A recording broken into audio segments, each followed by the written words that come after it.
Di sebalik lawangan takbir yang bergema, tersimpan sebuah kisah pengorbanan yang luar biasa. Kisah tentang keimanan, ketaatan dan kasih seorang ayah terhadap perintah Tuhan. Hari Raya Aidiladha bukan sekadar perayaan. Ia adalah simbol pengorbanan yang kekal dalam sejarah Islam. Hari Raya Aidiladha disambut pada 10 Zulhijjah dalam kalender Islam. Ia juga dikenali sebagai Hari Raya Korban. Perayaan ini turut berkait rapat dengan ibadah haji yang berlangsung di Mekah. Kisah Aidiladha bermula dengan seorang Nabi yang mulia, iaitu Nabi Ibrahim AS. Setelah sekian lama menanti sehari mata, Allah menggunakan seorang anak kepada Nabi Ibrahim, iaitu Nabi Ismail AS. Namun, ketika Nabi Ismail meningkat remaja, Nabi Ibrahim menerima satu mimpi yang luar biasa. Dalam mimpi itu, bagi dia diperintahkan oleh Allah untuk mengorbankan anaknya sendiri. Dengan penuh keimanan, Nabi Ibrahim menceritakan perkara tersebut kepada Nabi Ismail. Nabi Ismail menerima perintah tersebut dengan sabar dan redha. Ketika Nabi Ibrahim hampir melaksanakan pengorbanan itu, Allah menggantikan Nabi Ismail dengan seekor kibas. Peristiwa inilah yang menjadi asas kepada ibadah korban yang diamalkan oleh umat Islam hingga hari ini. 10 Zulhijjah merupakan hari utama sambutan Aidiladha dan hari pelaksanaan ibadah korban.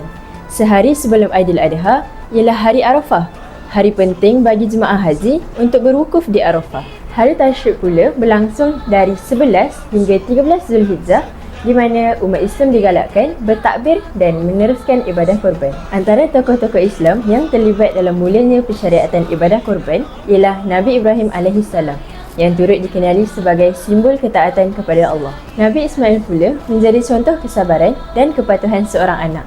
Siti Hajar, ibu Nabi Ismail, turut memainkan peranan penting dalam sejarah Islam melalui pengorbanan dan ketabahannya. Aidiladha dimulakan dengan solat sunat Aidiladha secara berjemaah. Ibadah korban dilakukan sebagai simbol ketaatan dan pengorbanan kepada Allah. Daging korban akan diagihkan kepada golongan yang memerlukan sebagai tanda kasih sayang dan keprihatinan. Aidiladha juga mengeratkan hubungan kekeluargaan melalui amalan ziarah menziarahi. Lawangan takbir bergema sebagai tanda kebesaran Allah. Di Arab Saudi, sambutan Aidiladha sangat meriah kerana jutaan umat Islam berkumpul untuk menunaikan ibadah haji. Mereka melaksanakan ibadah seperti wukuf di Arafah, tawaf dan melontar jamrah. Di Turki, Aidiladha dikenali sebagai Kurban Bayrami.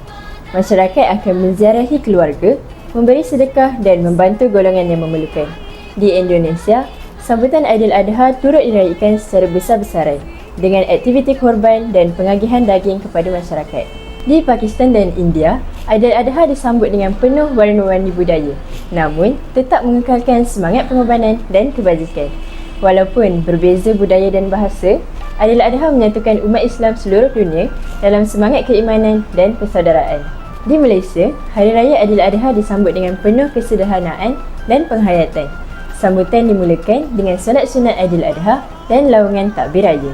Ibadah korban menjadi aktiviti utama. Lembu, kambing atau kerbau akan disembelih dan dagingnya akan diagihkan kepada masyarakat. Aktiviti ini mengeratkan hubungan kejiranan dan memupuk semangat bantu-membantu. Di Kelantan dan Terengganu, tradisi memasak gulai kawah secara beramai-ramai masih diamalkan sehingga hari ini. Ia melambangkan semangat kerjasama dan perpaduan masyarakat. Di Johor, sesetengah kampung masih mengekalkan budaya marhaban dan ziarah keluarga. Tradisi ini mengeratkan hubungan silaturahim. Di Utara Semenanjung, masyarakat lebih menekankan konsep gotong royong dalam pengurusan korban. Di Bandar pula, ibadah korban dilaksanakan secara lebih tersusun melalui masjid dan organisasi. Di Sabah dan Sarawak, Aidiladha turut menjadi simbol perpaduan masyarakat, pelbagai etnik dan budaya. Aidiladha bukan sekadar tentang korban haiwan. Ia melambangkan pengorbanan diri, keikhlasan hati dan kesediaan membantu insan lain.